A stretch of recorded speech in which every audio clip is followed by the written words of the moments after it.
e-commerce is going nowhere. It's only going to grow. It's only going to continue to grow and be a larger part of our lives. But I do think the marketing changes, right? So like when we first started, Google ads were free at one point. It was very easy to acquire traffic, right? And then you could kind of do some fishy stuff with SEO. Nowadays, you need to be a little bit more of a sophisticated marketer to acquire customers to your business. Welcome to the Dropship Podcast, where you'll learn how to build and grow a high-ticket dropshipping business and hear stories from successful e-commerce entrepreneurs. Let's kick this thing off.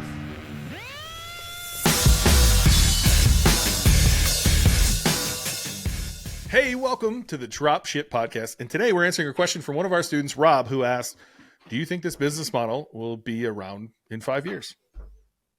Yes. Yes, I do. Right out of the gate.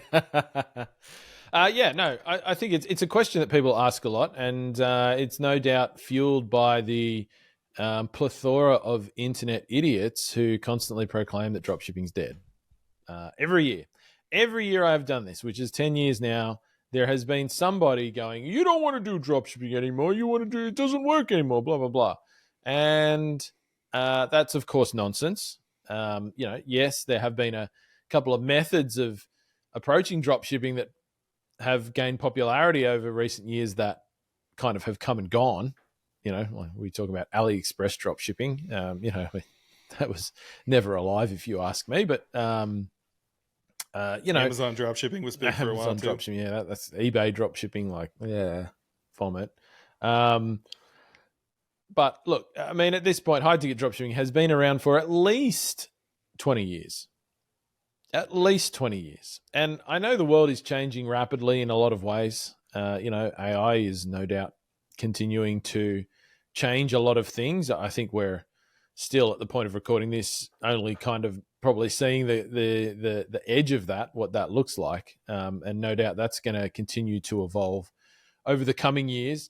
I don't think it's going to evolve into actual practice as quickly as some people like to proclaim it is, because they tend to take the human acceptance element out of it and overhype what that is. I think that's going to be a lot lower than what people think it is, and a lot slower, because the reality is we are a lot slower than people like to believe we are.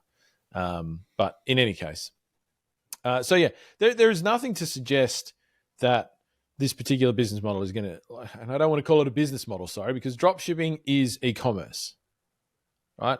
You need to bring people back to that. Once again, people out there like to talk about Shopify dropshipping as a business as a business model. It's not. You're running an e-commerce business that uses dropshipping as a method of fulfillment. And at some point, you should probably not do just dropshipping. You should do traditional e-commerce alongside it as well when your business gets big enough to do that. You should have some private labeling and all of that sort of thing as well, right?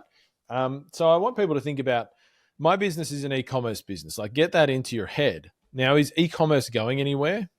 No.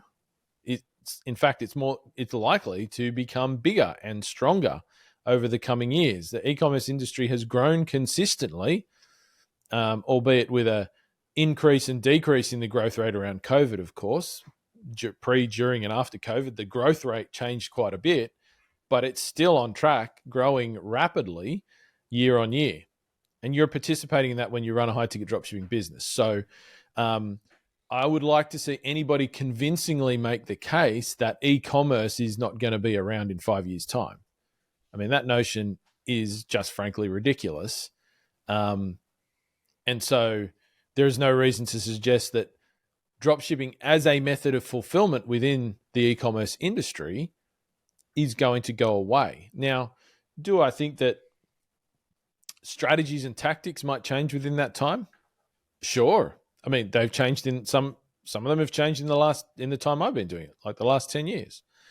But are people still going to be doing what we're doing today in 5 years' time? I think resoundingly yes for me. What's your take?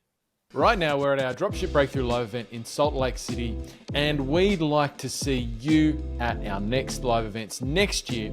To do that, to get there, you need to start building and launching your own high-ticket dropshipping business.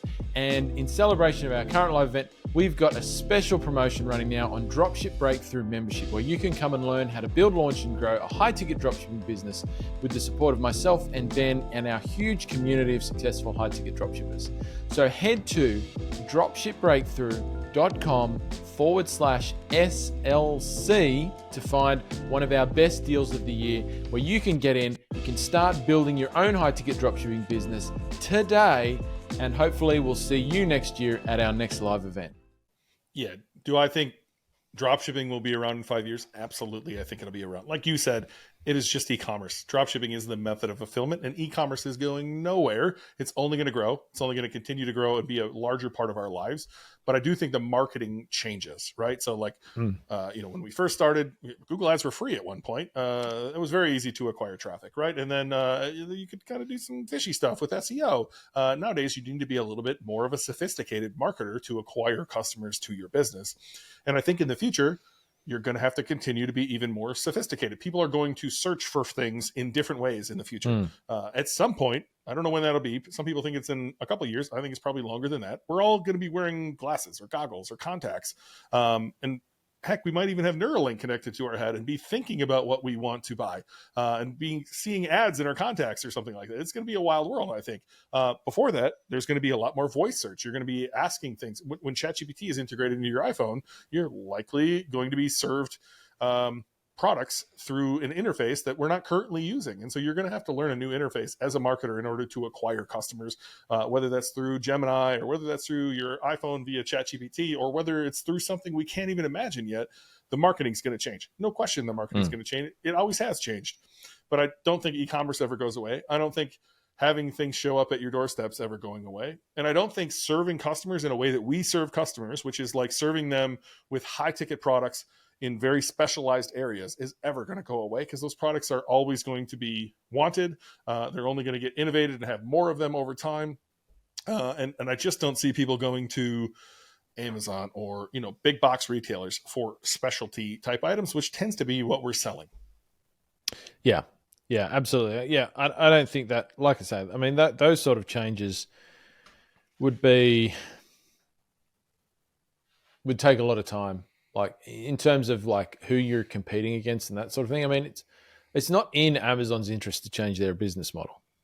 Like, you know what I mean? Like, and say, oh, well, what we're going to do is try and start and go and serve all these niche type approaches. Like they're never going to do that. Right. And so, yeah, I think I agree. Marketing and the approach to marketing is probably going to become more sophisticated. It is absolutely going to evolve over the coming years. And to me, that's so exciting, because if you're somebody who's proactive and you're on the ball and you're keeping up with it. And once again, I don't want to suggest that people need to go out and be looking for like radically different approaches to marketing right now. Like it doesn't happen that quick, and there's a lot of fluff that gets thrown into the new approaches category. But that's exciting, man, because if you're somebody who's proactive in your business, you're hungry to grow, like there's going to be massive opportunities for you in your niche, because a lot of your competitors are not going to keep up with that. And it's going to take some of your competition out as well. Like frankly, just out. You're going to have competitors now that don't even do SEO. When you go and do that, you're going to take them out of that space, and they're going to be out. And when no doubt SEO will change, how search engines work will change over the coming years, and how people are served, as you say, search results, in different interfaces and whatnot is going to change. And as long as you're open to that and open to change, then there's massive opportunities here, like massive opportunities. It's exciting. I mean, I'm looking forward to it. I love that you stated that you should look to move away from dropshipping at some point. Again, it's just the method of fulfillment you're choosing. And I think you nailed it. The retail playbook has been laid out for you. And so, let's use one of the biggest retailers in the world, if not the biggest, Walmart. Like, what did Walmart start at? They started as a 5 and dime. They were retailing other products, just like we do. Now, they had them in their store rather than us drop shipping them to the product. But there's no difference between what they were doing, what we're doing, besides an online store and a brick and mortar store. Where did they go from there? They started expanding and driving more customers. We can do that through content, through running better ads, through creating social media content, through creating a community, things like that. And eventually you start building a brand. Now people know you for this industry.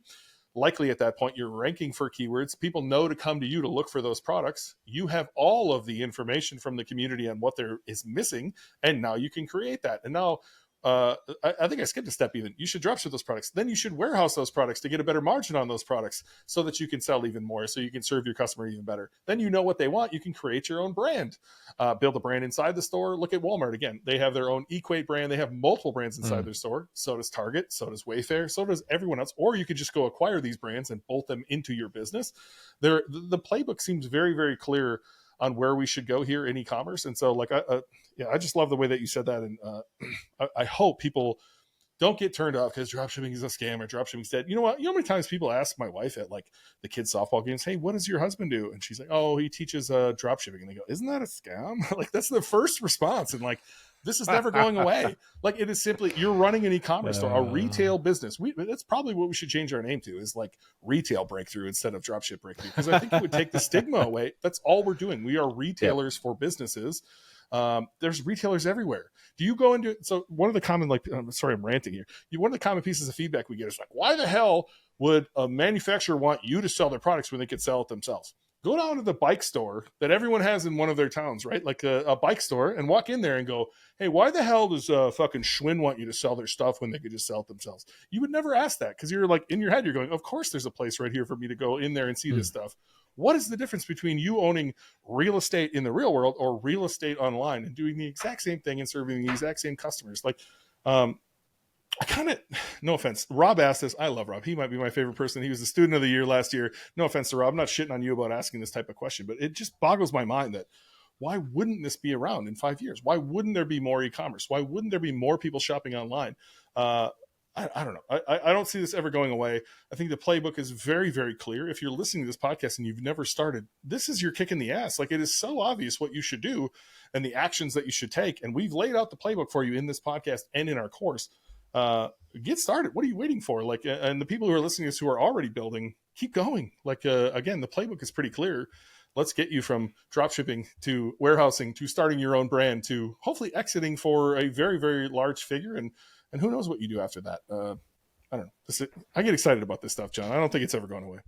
Yeah, look, I mean, I think I kind of get where the question comes from. I mean, you know, particularly from somebody who's doing it and has had some success doing it, in Rob's case. I mean, you do worry when you find something that's working, of course, that it's going to go away.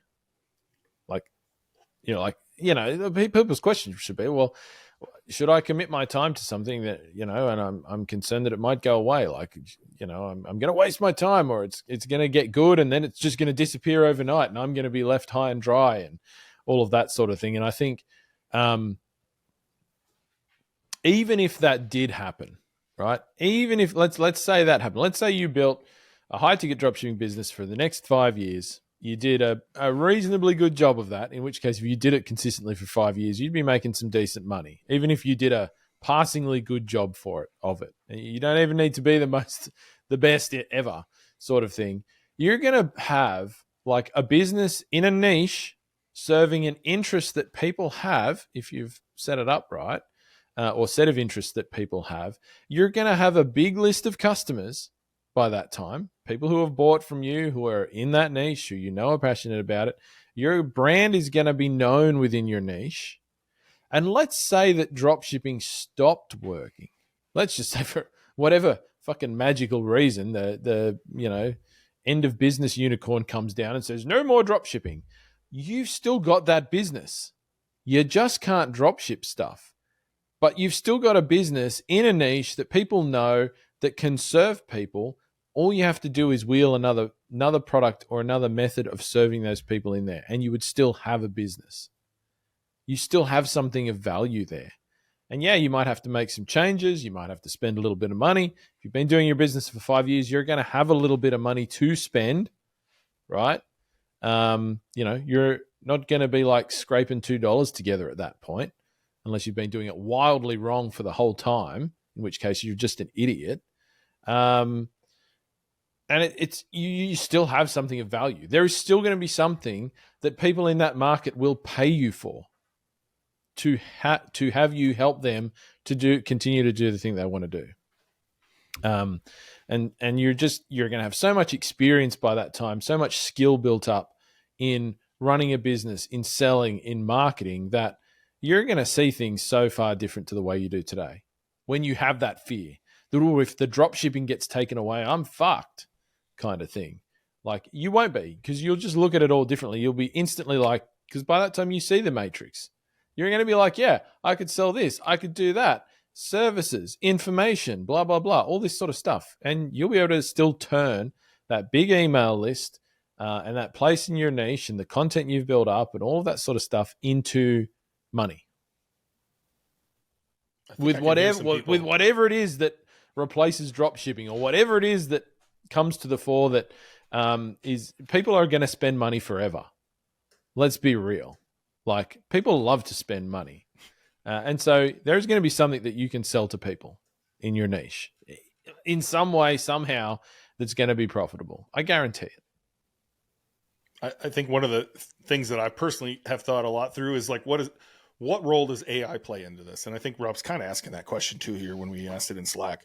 Sure. I do think in 5 years that an agent will be able to build you your Shopify store and do a ton of the work for you. I genuinely believe that to be true. Yep. I don't think that means the business model is dead. I think that means you have to win in different areas, right? So I think relationships are the key to all of this stuff. So when you're a retailer, your relationships with those brands are going to be paramount to pretty much anything else you're doing. Your relationships with your customer are also going to be on that same level. And that doesn't matter if an AI built your website or an AI put out the content. AI is going to be able to do a lot of stuff for you, but it's not going to be able to have relationships for you.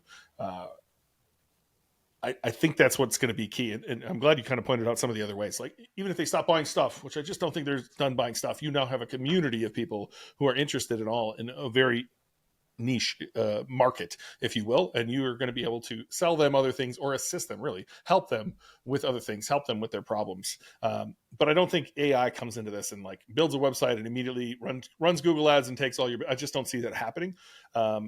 I do think they can do part of that equation, but those are like, that's only going to make you better at the things that you need to be good at in a business in the first place, which is the relationship management, which is the, serving your customers. Do you think in 5 years that it's building that stuff for you, John? Like, literally just like, build me a store doing this. I mean, they can't go build those relationships with the retailers. Maybe you can do that. And then you can say, okay, upload all of these products. Like, I think in 5 years, we're going to be to that point where you can put the CSV into ChatGPT and say, put this on Shopify. And I think the product's this. Yeah, definitely there's elements of what we do in terms of building the business and growing it that are largely going to, the human input is largely going to be replaced. For sure. Yeah, like you say, like building a website to a particular set of specifications, uploading products to particular specifications. Yeah, like I would imagine that will probably happen. Possibly customer service gets taken out of the picture as well. I mean, there's plenty of, there's AI out there that can already do that now, to be honest. It's not really being utilized that heavily, but it exists. And so, but I think that there are also a range of things where humans aren't going to get taken out of the equation quite as quickly as some people might like to think. For all that's great about humans, like we're a very stubborn and a very often inward-looking species. Like, I mean, people, like the notion that people's every job on the planet is going to be replaced in the next 2 years by an AI thing, like some people fear or think like it's not actually going to happen, right? Like it's not, because the consequences of doing that are a little bit too wild for even our somewhat advanced brains to comprehend. Like, I mean, people aren't just, it's just not going to happen. I don't see it happening. Like, yeah, okay. Like we can't even make small changes quickly. So, I don't want to overplay that too much either. Like, I think, relationships with your suppliers, relationships with your customers, there is always going to be a portion of customers, like think about how split people are at the moment, like particularly somewhere like the US, right? When it comes to things like gender, race, politics, there is always going to be a group of people that are like, I don't want to fucking talk to a machine. I want to talk to a real person. If you can't guarantee there's a real human on the other end of the line, I'm not going to deal with your business. Do you think those people are not going to exist? They absolutely are, like 100%. And there's going to be a lot of them for a period of time that is going to exceed 5 years, right? There 100% will be. And so I just don't think the uptake of, I think some people are getting rose-tinted glasses about the whole AI thing and like how it's just going to magically solve all problems and overtake everything. Like, yeah, it's going to knock some things out. Absolutely. But yeah, is it going to be running everyone's business? Is AI going to be running all businesses and there's not going to be any business owners in 5 years? No, it's fucking nonsense.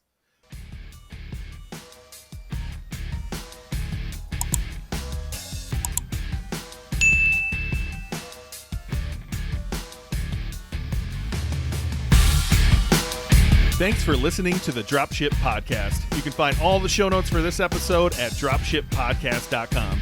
And if you're ready to take the next step in your dropshipping journey, we invite you to join us inside Dropship Breakthru, where John and I will walk you through step by step in starting your own high-ticket dropshipping e-commerce business. But that's not all. Dropship Breakthru will also teach you everything you'll need to know to grow your business and take it to the next level. So head over to dropshipbreakthru.com and sign up for our free training that will help you take the first steps towards building and growing your own profitable high-ticket dropshipping business.